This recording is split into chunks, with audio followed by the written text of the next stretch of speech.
Yanar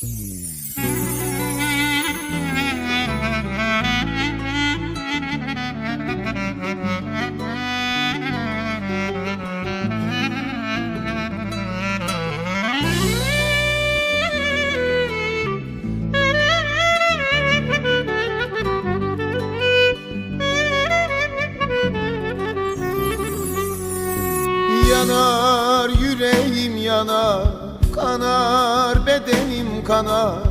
Sen bende canken söyle neyleyim.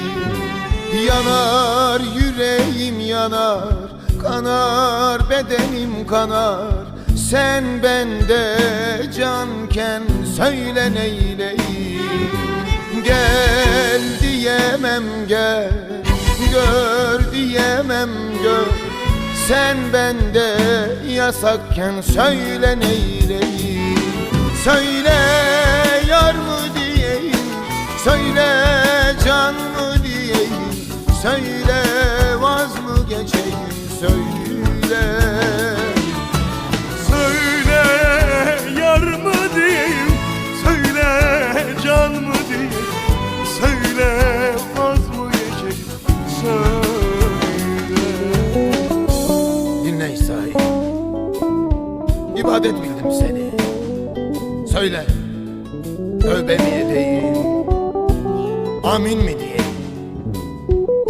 Geceme girdin ya, karardı dünya. Gündüzüm bile yok artık.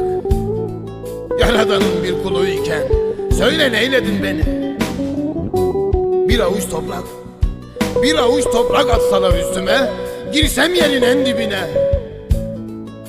Ruh bedenden çıksa bile eksiğim acı biter mi söyle. Sana sahibim ol dedim, sebebim oldun. Kavuşuruz belki ahirette. İster alırsın, ister kalırsın. Ötesi senin insanlığın işte. Ötesi senin insanlığın işte.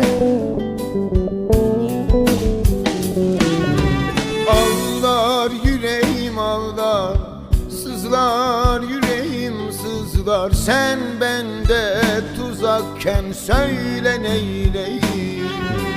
Ağlar yüreğim ağlar, sızlar yüreğim sızlar.